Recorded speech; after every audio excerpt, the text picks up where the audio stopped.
Welcome! Attention!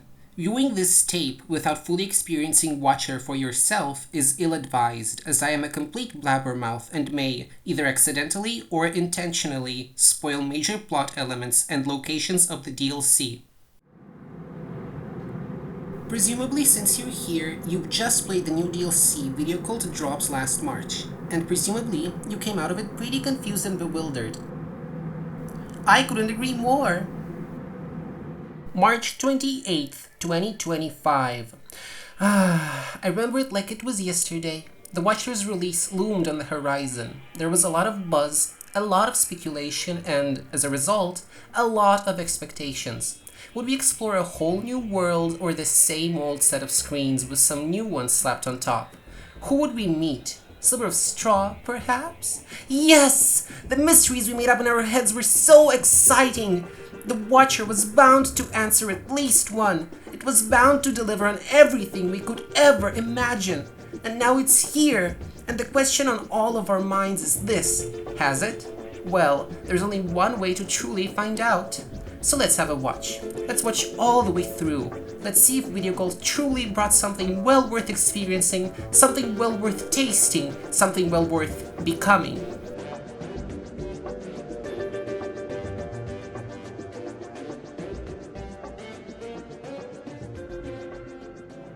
I want to start this off by setting the record straight. Let's not kid ourselves here. This is a Rainworld DLC. It was bound to cause division by merely existing. It isn't base game, and it isn't Downpour, so there are already at least two groups of people who are primed to judge the Watcher harshly. Video Cult did market this one with a selling point that, unlike Downpour, this DLC involves the base game's developers, which seems like an attempt to quell both parties. Unfortunately, I think it made things a little bit worse since it influenced expectations, turned them into a somewhat volatile direction. Now, some people expect it to be a canon equivalent of Downpour, or otherwise a direct continuation of mainline canon. People anticipated direct answers to questions posed for speculation's sake. What happened to Sliver of Straw? Did she find an answer or not? What is the triple affirmative? Would we meet her in the Watcher, perhaps in an ascended form? This is the last loose end left untied in the Rainworld plot. Surely this campaign is going to tackle it, right? And that's just one of the many lines of speculation and questioning that I've seen sprout out of the minds of my friends and the greater Rainworld community. In many ways, a person's imagined perfect version of the Watcher was not unlike an organism. From person to person, it diversified, split off, evolved out of control until the finished product could no longer match it. What you've got as a result is the perfect recipe for a deeply conflicting experience. And that's what I personally love about it. One of the things I've seen unanimous agreement on is that this DLC has a flawless starting point. You are placed in a fresh new branch of an otherwise familiar world, one no other Slugcat can physically reach, and neither can you the moment you choose to leave it. This is the very moment the DLC made me feel conflicted. I thought it was confirmation that we are, in fact, stuck in the same old map with a bunch of new regions slapped on top. I was playing with some buddies in voice chat, and while they decided to look for echoes, I decided to climb to Pebbles and see what he has to say for himself.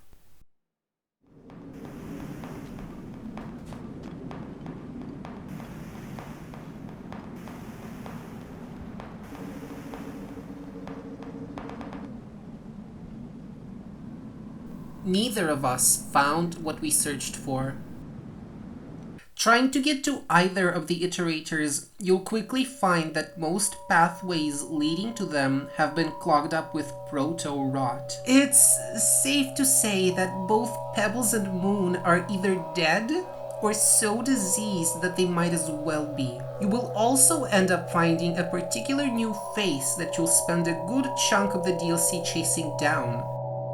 This new Echo is unlike any other we've met before, both in terms of behavior and appearance. It's very childlike, And unlike its larger brethren, it doesn't seem to be bound to one location.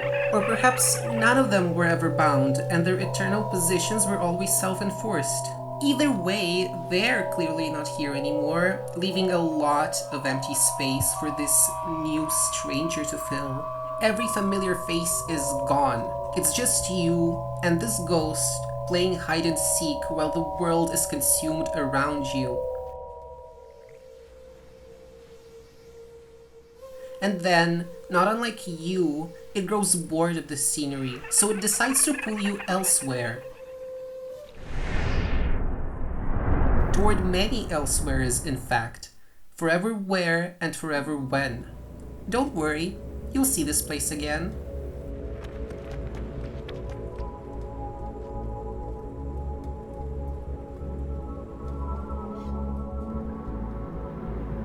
Of course, many consider this to be a great beginning. It's like being placed back home and being forced to watch it all decay in front of you. It is scary, it is confusing, and I love every single little thing about it. They knew exactly what mood to put you in, and I'd say they did a great job of maintaining that mood consistently throughout. It's this constant bemusement that's seesawing between intriguing and frustrating. However, unfortunately, I think that's a direct contributor in the post-release division in the community. Some were deeply intrigued by the questions posed, the new concepts introduced, while some came expecting answers and got none of them, leading some to even consider this campaign pointless and irrelevant. Once you're whisked away and the DLC begins proper, you're going to encounter the first proper point of contention, because you'll likely end up in one of the modded regions that was ported over into this campaign. I'm gonna be honest here, this is probably my biggest gripe with this release, and it has been ever since it was teased. While some, well, okay, at least one modded region was remade from the ground up to tailor it for the watcher, the others were ported over wholesale, and thus just feel jarringly, un-Rainworld-like, at least to me. There are level design decisions that I don't think Video Cult would ever make. Hyper-specific jumps, several one-way paths, peculiar verticality, etc., that you only see maybe once or twice in the main game and Downpour. There's a reason the only notable one-way path in the main game's map is Survivor or Monk's starting point. If the map was chock full of them, you're gonna start to feel like you're being railroaded. It's also very telling that these sorts of problems are more prominent in the ported regions, being near completely missing from the regions made exactly for the Slugcat. Aether Ridge and the many sub-regions it was separated into is, from my experience, the absolute worst offender when it comes to this. In fact, I don't think Aether Ridge should have been as prominent in this DLC as it was. Who, pray tell, was clamoring for that region so much that it's been split into what feels like 10 different separate regions that make up a quarter of the damn warp map? Sickening. What was that? Did anyone just catch that?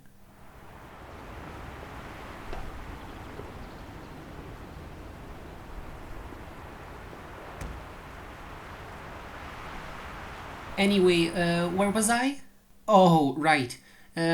Despite this, I actually think most of the region roster for this campaign is very solid. I love this shift in color palette especially. There was a deliberate design choice to make each region possess its own vibrant coloration, as opposed to the muted and graying walls of the Pebbles/Moon local group. Makes every location stand out. My particular favorites are Signal Spires and Outer Rim. They have very strong visual designs.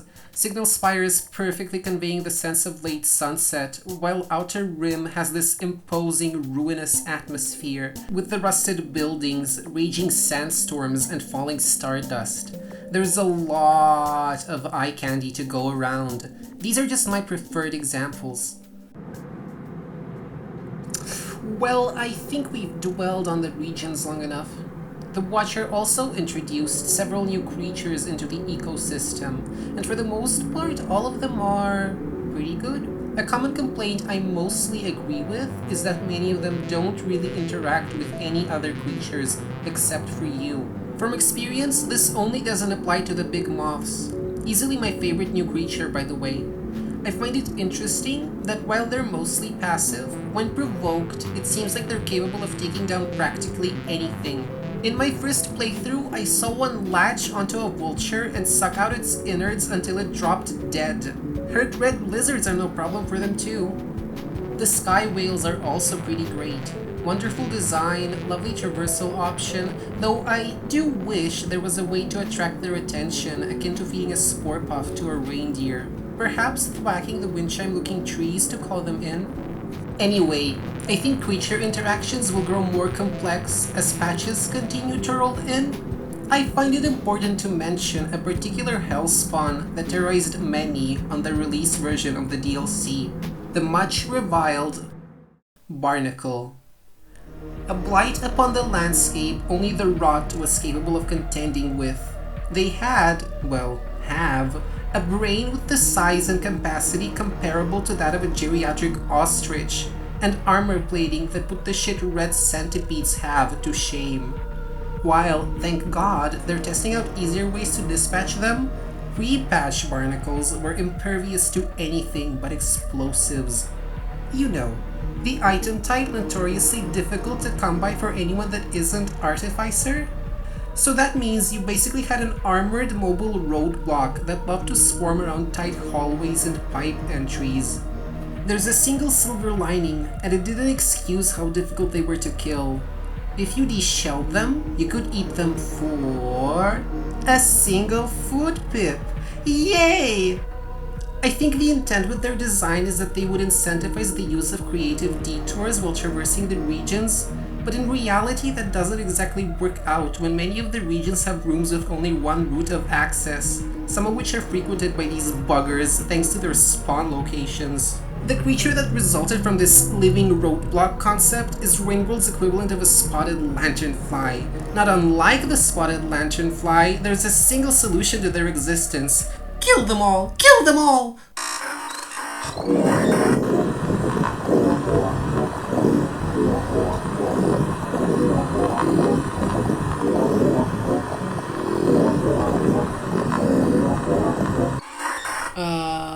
Hey, what's that over there? Is that? Oh my god, it's the fucking Watcher! Watcher! I'm your biggest fan! How does it feel to be the most controversial animal of 2025? I'm sure everyone's already forgotten about the dire wolf, so that can't be good for your lungs. Are you sure you should smoke that?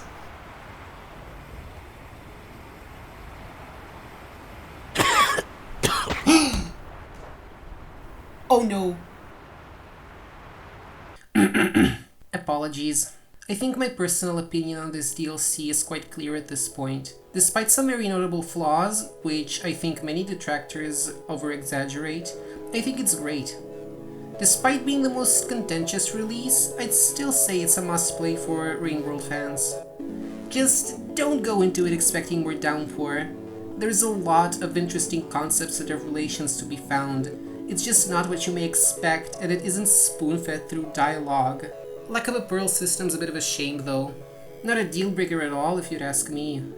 It's just important to remember that, as of recording, the Watcher is still in an unfinished state. They simply didn't have the time to implement everything for their set release date. The rest of the content is meant to be patched in for free over the course of the coming months. Would this DLC have benefited from an extra year or so in the oven? I think so. Would have probably preferred it if it meant the DLC had 0 fan-made regions, with all of the content being completely original. At the end of the day, like what a friend of mine told me, I just can't bring myself to hate this. You know? You can still tell it was a labor of love. It tries many new things and most of them land. Plus, as someone who got into Rainworld later on, post-Downpour to be precise, it's easier for me to remember that the main game isn't a flawless experience either.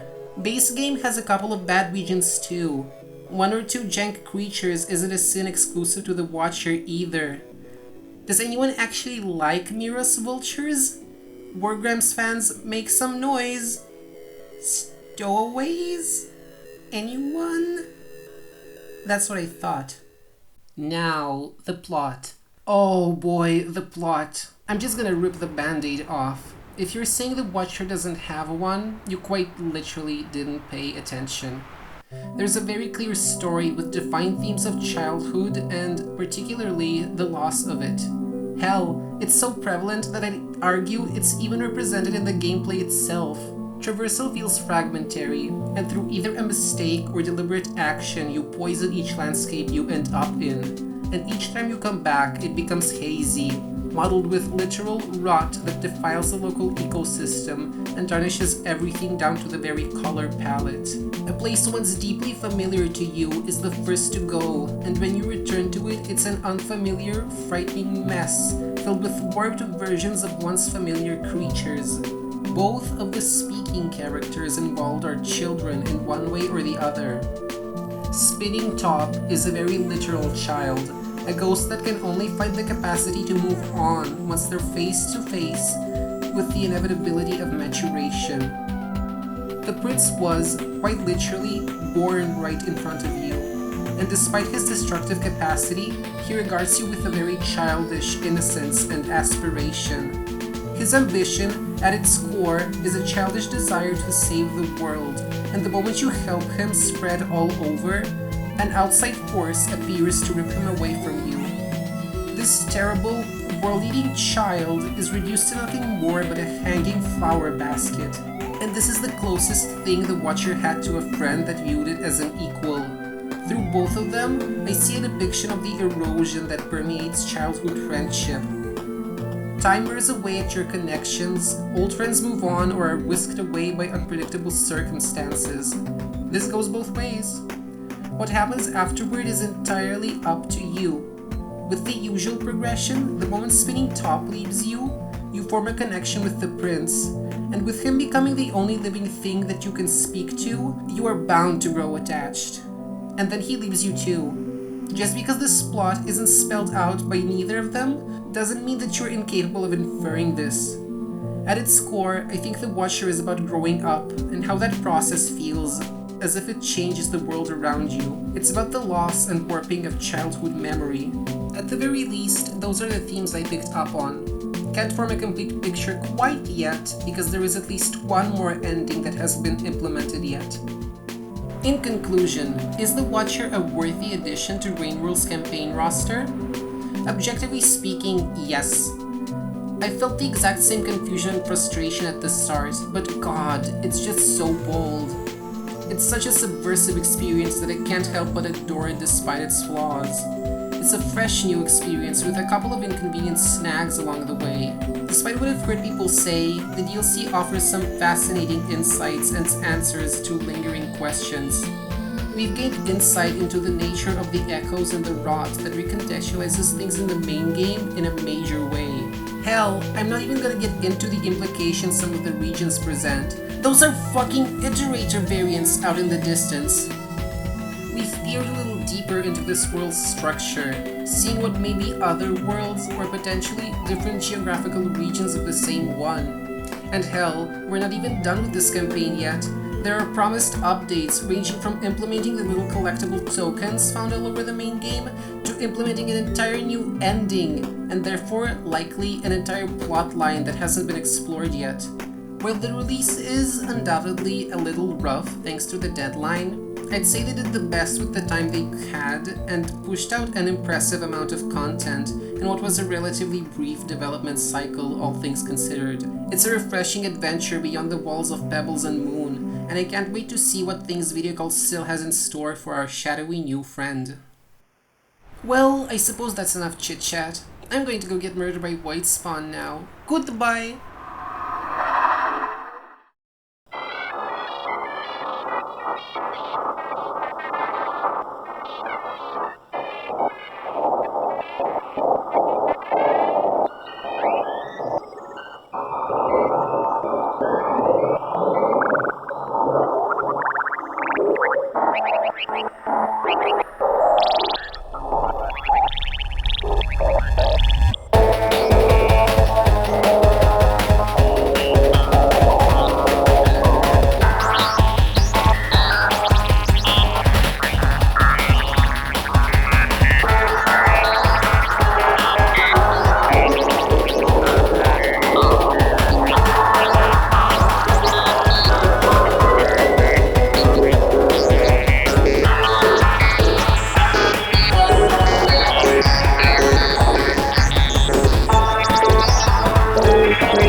Are